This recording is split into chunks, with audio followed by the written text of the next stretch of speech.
Welcome to Lesson 1, Why Resilience. In order for us to have a productive conversation, why to become resilient, we have to put it into context. The concept of stress puts resilience in context. There's a lot in life to be thankful for, have appreciation, that causes us to be happy and we seek pleasure from, but there's also a side to life that causes hurt, suffering, and sometimes despair. All we need to do is look around at those around us and we can see how people are upset, disappointed, frustrated, and ultimately some are in anguish. And we can easily turn inward to realize that we too suffer and struggle with certain things that cause us to feel saddened, disappointed, and ultimately struggle with life. So we're going to jump into a discussion of how stress is unavoidable and a universal phenomenon in life that we all experience. And it's what we do with stress that ultimately determines our resilience and overall well-being. So stress is unavoidable and it's a universal aspect of our life. Why is it so universal? It's because we're pre-wired or hardwired with it. Our ancestors have given us a legacy of stress. And this is how it works.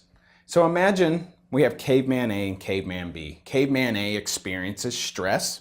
So a saber-toothed tiger comes rolling along and caveman A sees the saber-tooth and experiences some stress and wants to get the heck out of the area.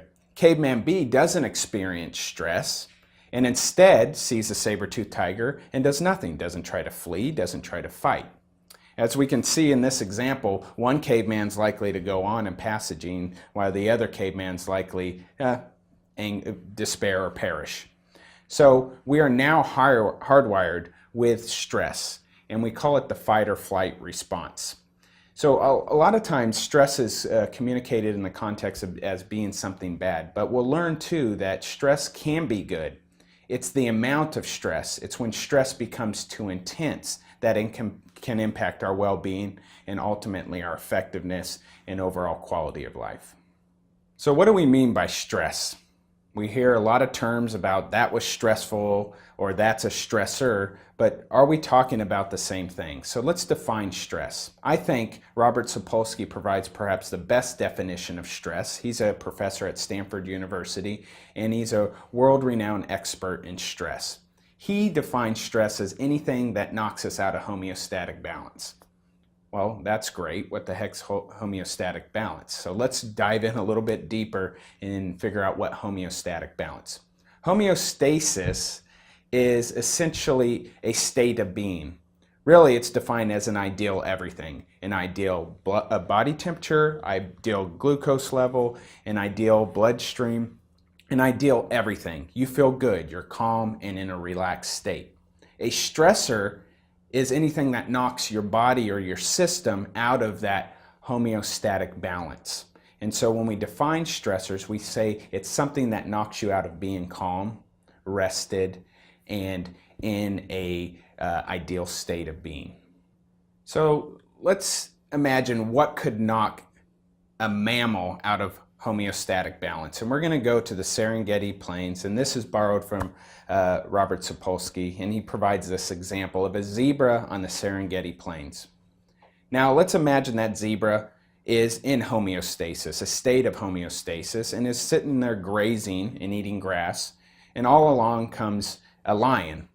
The lion is the trigger or the stressor that knocks the zebra out of homeostatic balance. The zebra will attempt to flee the situation and be at a heightened level of arousal until it successfully escapes the lion. The thing with the zebra, however, is that once the lion leaves, homeostatic balance can be regained quite easily. So what's different about us? How do our brains and bodies respond to stress? We have this little area, it's called the limbic system. So if this is the brain and this is the front of your brain, this is called the limbic system. And within the limbic system, we actually have what's called the amygdala. This is kind of the emotional center of our brain. This is what communicates to the rest of the body when something actually is a stressor.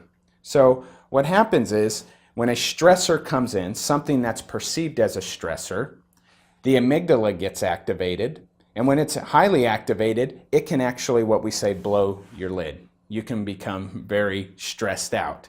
And what happens is the frontal lobe of the brain no longer performs its duties. The frontal lobe is responsible for good decision making, weighing consequences of actions, rational thought, all important mechanisms. We often call it the CEO of the brain.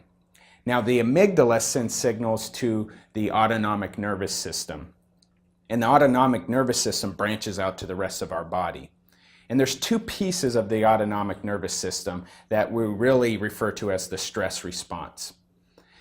The main one is the sympathetic nervous system. It's referred to as the gas pedal. When this is hit, we go into what's called a fight, flight, or freeze response. The body gets activated. It is in a hyperaroused. Digestion slows down. Blood gets conserved to the major organs. Basically, you're in a position to either fight your way out of the stressor, flee the situation in which the stressor is present altogether, somewhat like the zebra on the Serengeti plains, or sometimes it can actually freeze or paralyze a person. The other part of the autonomic system and nervous system is the parasympathetic response, and this is like the brake. This helps us restore, it helps us calm down, it creates a sense of being rested. So the sympathetic and parasympathetic are almost a yin and yang. When a stressor comes in, the sympathetic nervous system is activated, which causes us to fight, flight, or freeze, and the parasympathetic is that response that actually turns off the sympathetic or puts the brake on the sympathetic nervous system so we can refuel, restore, and relax. And ultimately, to become resilient, we have to learn how to silence the sympathetic nervous system by activating this parasympathetic response. But that's how the stress response works. It begins in the brain and it goes to our nervous system. Our nervous system branches out to the rest of our body. That's why we can have an accelerated heart rate. We can really have flushed face like kind of I feel now because stress happens to all of us, as well as, cold palms or sweaty palms or shortness of breath. That's how the nervous system impacts the rest of our bodies, and we actually experience and feel stress. So we're going to come back to the example of the zebra on the Serengeti plains and contemplate why are we different than that zebra, and how does stress actually operate on us differently than on a zebra or other mammals. So recall that the lion comes, the zebra wigs out and engages in a fight or flight response, predominantly a flight response. It tries to escape and get away from the lion so it can survive. Once the lion's gone, the zebra calms down pretty quickly and can go back to grazing, feeding itself, caring for its young. Humans are different though. We have a very developed and we're a cognitively complex species because of our frontal lobe, so we can think at a much deeper level than other mammals. Now this is the two-edged sword. This brings about a lot of enjoyment.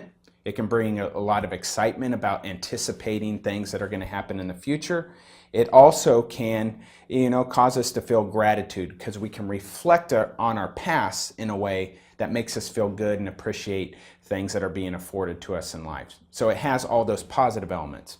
It also can work against us, particularly with the stress response, because stressors can stick with us over time. Or a stressor never even has to happen. We can anticipate a potential stressor in the future and we will engage in the stress response. So really, a stressor could be done with, meaning it happened years ago, yet the stress response is still activated because your ability to what we call ruminate or perseverate on the stressor, you're unable to let it go.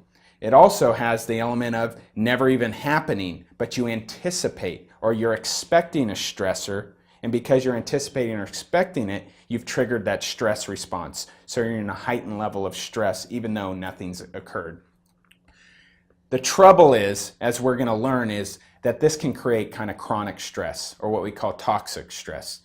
Stress that really doesn't abate or go away, and it will produce ultimately a wear and tear on our minds, bodies, and behavior. All right, so we've been talking about how stress can be bad, but I want to take a break or take a step back rather and talk about how not all stress is bad. There's a curve, it's called the Yerkes-Dodson curve. It's a very robust finding from scientific research.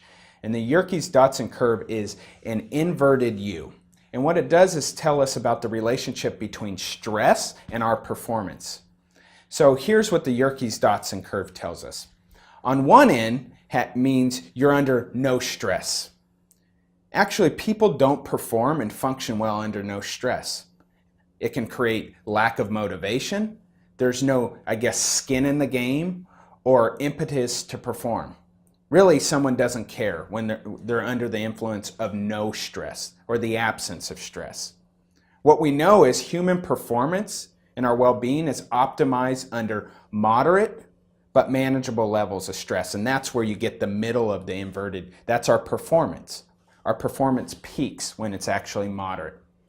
Now, when does our performance really tank and go for the worse? Plus, it has a really dire impact on our bodies. That's when we have too much stress. When we experience too much stress, we really have a meltdown. And what I mean by a meltdown is a meltdown in our ability to think clearly and think and produce and perform well cognitively. Our body has a meltdown in terms of the taxing impact of stress on our body and well-being. And lastly, it manifests in terms of problematic behaviors. And we're going to dive into more about what that chronic or too much stress actually does to us. And that helps us define and think about resilience. We need to be resilient in the face of stressors in order to manage, minimize it, so it doesn't produce that chronic wear and tear on our minds, bodies, and behavior.